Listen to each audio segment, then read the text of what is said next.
പൂരാവേശത്തിൽ തൃശൂർ.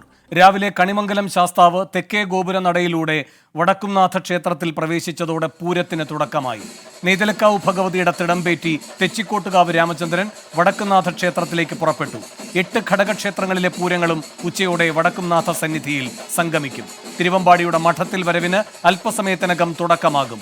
ഉച്ചയ്ക്ക് 12-നാണ് പാറമേക്കാവിന്റെ പൂരം പുറപ്പാട്. വൈകിട്ട് 5-ന് ചരിത്രപ്രസിദ്ധമായ കുടമാറ്റം നടക്കും. ലക്ഷങ്ങളാണ് പൂരനഗരിയിലേക്ക് ഒഴുകിയെത്തുന്നത്.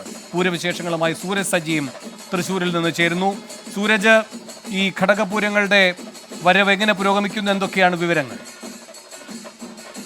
എന്തായാലും വലിയ ആവേശത്തിൽ തന്നെയാണ് തൃശ്ശൂർ ഉള്ളത്. ഘടകപൂരങ്ങളെല്ലാം ഇങ്ങോട്ടേക്ക് എത്തിക്കൊണ്ടിരിക്കുന്നു. വലിയ ആവേശം, വലിയ ജനസാഗരം. എനിക്ക് പിന്നിൽ കാണാം തേക്കിൻകാട് അങ്ങനെ ഒരു കടലിരമ്പുന്നത് പോലെ ഇരമ്പി ആർക്കുകയാണ്. ആ ജനത്തിന് നടുവിലേക്കാണ് ചെമ്പൂക്കാവ് ഭഗവതി എത്തിയത്. ചെമ്പൂക്കാവ് ഭഗവതി ഇപ്പോൾ ഈ തെക്കേ ഗോപുര നടക്ക് പുറത്തിറങ്ങി അവസാനിപ്പിച്ച് മടങ്ങുകയാണ്. ഇനി ഈ കോലം ബ്രഹ്മസ്വം മഠത്തിലടക്കം സൂക്ഷിക്കും. അതിനുശേഷം രാത്രിയും ഇതുപോലെ തന്നെ ഈ ഘടകക്ഷേത്രങ്ങൾക്ക് പൂരമുണ്ട്. അതുവരെ ഇവർ വിശ്രമിക്കുക. ഈ ബ്രഹ്മസ്വം മഠത്തിലും മറ്റുമൊക്കെ ആയിരിക്കും വിശ്രമിക്കുക. അതിനുശേഷം രാത്രി പൂരത്തിന് ശേഷം മാത്രമായിരിക്കും ഈ ഘടകക്ഷേത്രങ്ങളിൽ നിന്നുള്ള പൂരം മടങ്ങുക. എന്തായാലും മറ്റ് ഘടകപൂരങ്ങൾ കൂടി നിലവിൽ ഇങ്ങോട്ടേക്ക് എത്തിക്കൊണ്ടിരിക്കുകയാണ്. അല്പസമയത്തിനകം നെയ്തലക്കാവ് അമ്മയടക്കമുള്ളവർ ഇങ്ങോട്ടേക്ക് എത്തും. നിലവിൽ തിരുവമ്പാടിയുടെ ഭാഗത്തേക്ക്, തിരുവമ്പാടി ക്ഷേത്രത്തിന് സമീപത്ത് നെയ്തലക്കാവ് അമ്മയുടെ തിരമ്പെറ്റിക്കൊണ്ട് ഏകചക്രാധിപതി തെച്ചിക്കോട്ടുകാവ് രാമചന്ദ്രൻ എത്തിയിട്ടുണ്ട്.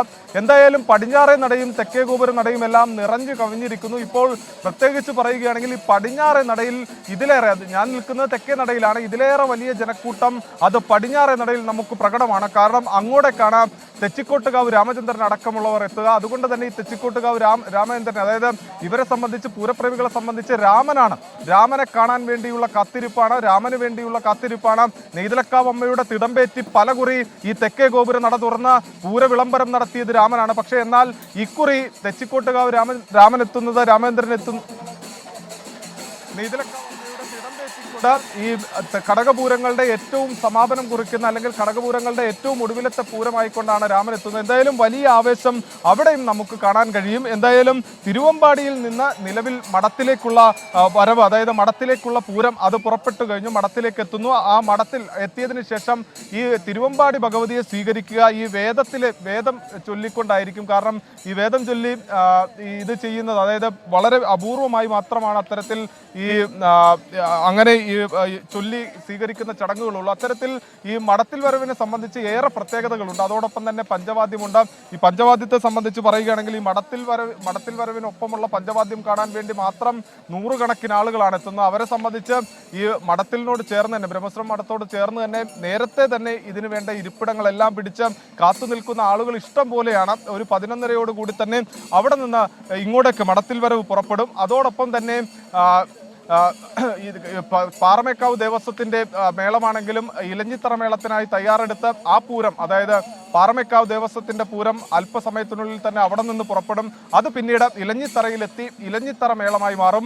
ആ ഇലഞ്ഞിയെ സംബന്ധിച്ച് പറയുകയാണെങ്കിൽ ഇത്തവണ ഇലഞ്ഞിയൊക്കെ പൂത്തു നിൽക്കുന്ന സമയമാണ്. അതുകൊണ്ട് തന്നെ പൂരപ്രേമികളെ സംബന്ധിച്ച് ഇക്കുറി പൂരം ഇവർ അടിവരയിട്ട് പറയുകയാണ്, ഇക്കുറി പൂരം തകർക്കും, തിമിർക്കും. ഈ ഇലഞ്ഞി പൂത്തതോടുകൂടി പൂരപ്രേമികളെ സംബന്ധിച്ച് വലിയ ആവേശമാണ്. കാരണം ഇലഞ്ഞി പൂത്താൽ പൂരം കെങ്കേമമാവും എന്നുള്ളതാണ് പഴമക്കാർ പറയുന്നത്. അതുകൊണ്ട് തന്നെ ഇക്കുറി പൂരം കെങ്കേമമാവും എന്നുള്ള പ്രതീക്ഷയിൽ തന്നെയാണുള്ളത്. എന്തായാലും വലിയ ജനസാഗരം, ആ ജനസാഗരം ഇങ്ങോട്ടേക്ക് ഒഴുകിയെത്തുന്നു. ഇപ്പോൾ തന്നെ ഈ തെക്കിൻകാട് മൈതാനിയും അതുപോലെയുള്ള മേഖലകളെല്ലാം നിറഞ്ഞു കവിഞ്ഞിട്ടുണ്ട്. എന്തായാലും അല്പസമയത്തിനകത്ത്, അതായത് ഒരു 12 മണിയോടൊക്കെ കൂടി ഇവിടെ നിൽക്കാൻ പോലും കഴിയാത്ത തരത്തിലേക്ക് കാര്യങ്ങൾ മാറും. എനിക്ക് പിന്നിൽ കാണാം, അതായത് തേക്കിൻകാട് ഈ തെക്കേ ഗോപുര തട തുടങ്ങി കോർപ്പറേഷൻ വരെയുള്ള ഭാഗം മുഴുവൻ നിറഞ്ഞു കവിഞ്ഞു നിൽക്കുന്ന ജനസാഗരത്തെ നമുക്ക് കാണാം.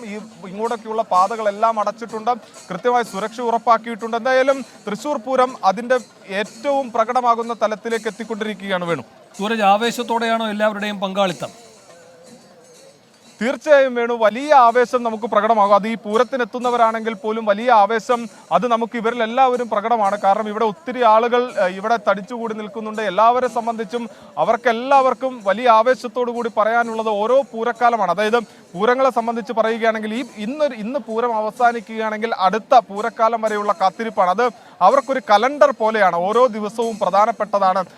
അത് കുറിച്ചു വെച്ചുകൊണ്ട്, അതായത് ഈ കുടമാറ്റത്തിന് വേണ്ട കുട ഒരുക്കുന്നത് തുടങ്ങി ഈ ചമയം ഒരുക്കുന്നത് തുടങ്ങി ആലവട്ടം ഒരുക്കുന്നത് തുടങ്ങി അങ്ങനെ ഓരോന്നിനും ഈ ഒരു കലണ്ടർ പോലെ അടയാളപ്പെടുത്തി വെച്ചുകൊണ്ട് ഓരോ കാലക്രമത്തിനനുസരിച്ച് അവയെല്ലാം ചിട്ടപ്പെടുത്തി എടുക്കുന്നതാണ്. കാരണം ഈ കുടമാറ്റത്തിനുള്ള കുടകളൊക്കെ മാസങ്ങളുടെ കഠിനാധ്വാനത്തിന്റെ ഫലമാണ്. അങ്ങനെയാണ് ഈ സസ്പെൻസ് തീർക്കുന്ന കുടകളടക്കം തയ്യാറാക്കിയെടുക്കുന്നത്. അങ്ങനെയുള്ള കുടകൾ ആ കുടമാറ്റമൊക്കെ കാണാനാണ് ആളുകൾ എത്തുന്നത്. അവരെ സംബന്ധിച്ച് ഒരു പൂരക്കാലം മുഴുവനുള്ള, അതായത് ഒരു വർഷത്തെ അധ്വാനമാണ്. ആ അധ്വാനത്തിന് ഫലം കാണുന്ന ദിവസമാണ് ഈ പൂര ദിവസം എന്ന് പറയുന്നത്. അതുകൊണ്ട് തന്നെ അവരെ സംബന്ധിച്ച് ഏറെ പ്രധാനപ്പെട്ട ദിവസമാണ്. പിന്നെ തൃശ്ശൂരുകാരെ സംബന്ധിച്ചാണെങ്കിൽ ഇന്നത്തെ പൂരം ശരിക്കും പറഞ്ഞു കഴിഞ്ഞാൽ അത് തൃശ്ശൂരുകാർ ഒരു പക്ഷേ കുറവായിരിക്കും, പുറമേ നിന്നുള്ള ആളുകളൊക്കെ ആയിരിക്കും ഇങ്ങോട്ടേക്ക് എത്തുക. തൃശ്ശൂരുകാരെ സംബന്ധിച്ച് ഇന്ന് ഈ പുറമേ നിന്ന് വരുന്ന ബന്ധുക്കളെയും അതിഥികളെയും എല്ലാം സ്വീകരിച്ച് അവരെ പൂരപ്പറമ്പിലേക്ക് സന്തോഷപൂർവ്വം എത്തിക്കുക എന്നുള്ളതാണ് തൃശ്ശൂരുകാരെ സംബന്ധിച്ച്, പ്രത്യേകിച്ച് ഈ കോർപ്പറേഷനിലും നഗരപ്രദേശങ്ങളിലും ഒക്കെയുള്ള ആളുകളെ സംബന്ധിച്ചുള്ള കാര്യം. അവരുടെ പൂരം ശരിക്കും പറഞ്ഞാൽ നാളെയാണ്. പക്ഷെ എന്നാൽ പോലും ഇങ്ങോട്ടേക്ക് അതിഥികളായി എത്തുന്ന ഒരു വിഭാഗം ആളുകളുണ്ട്. അങ്ങനെ വലിയൊരു ജനക്കൂട്ടം ഇങ്ങോട്ടേക്ക് ഒഴുകിയെത്തുന്ന ഒരു സാഹചര്യമുണ്ട്. എന്തായാലും ഘടകപൂരങ്ങളെല്ലാം തന്നെ ഇങ്ങോട്ടേക്ക് പുറപ്പെട്ടു വരുന്നു. അതോടൊപ്പം തന്നെ തിരുവമ്പാടി ഭഗവതി മഠത്തിലേക്ക് എഴുന്നള്ളി വരുന്നു. അതിനുശേഷം ഈ മഠത്തിൽ വരവ് വരും. അതോടൊപ്പം തന്നെ ഇലഞ്ഞിത്തറ മേളത്തിനായി തിരുവമ്പാടി ദേവസ്വവും അതുപോലെ തന്നെ തിരുവമ്പാടി ദേവസ്വം ഈ മഠത്തിൽ വരവുമായി ഇങ്ങോട്ടേക്ക് എത്തും. അങ്ങനെ വലിയ ആവേശത്തോടു കൂടി ഈ പൂരത്തെ ഏറ്റെടുക്കുന്ന ഒരു കാഴ്ചയാണ് നമുക്ക് കാണാൻ കഴിയുന്നത്. എന്തായാലും ഈ തെക്കിൻകാട് മൈതാനി ആകെ നിറഞ്ഞു കവിഞ്ഞിരിക്കുന്ന ഒരു സാഹചര്യമാണുള്ളത്. ഇപ്പോൾ നിലവിൽ ഈ ഔദ്യോഗിക വാഹനങ്ങൾക്ക് മാത്രമാണ് ഇങ്ങോട്ടേക്ക് പ്രവേശനമുള്ളത്. അല്പസമയത്തിനകം മറ്റു വാഹനങ്ങൾ, അതായത് ഈ മാധ്യമപ്രവർത്തകരുടെ അടക്കമുള്ള വാഹനങ്ങൾ 1 മണിയോടുകൂടി പൂർണ്ണമായി നിയന്ത്രിക്കുന്ന തരത്തിലേക്ക് പോകും. അങ്ങനെ നിറഞ്ഞു കവിഞ്ഞ ഒരു ജനസാഗരം അത് തൃശ്ശൂരിൽ നമുക്ക് കാണാൻ കഴിയുന്നു. വേണു, ശരി. തൃശ്ശൂർ പൂരാവേശത്തിലേക്ക് ആവേശപൂരത്തിന് സാക്ഷിയാകാൻ ആയിരങ്ങളാണ് എത്തുന്നത്. തേക്കിൻകാട് മൈതാനം ആവേശക്കടലായി കഴിഞ്ഞു. സൂരജ് സജ്ജിയാണ് തെക്കേ ഗോപുര നടയിൽ നിന്നുള്ള വിശേഷങ്ങൾ പങ്കുവച്ചത്.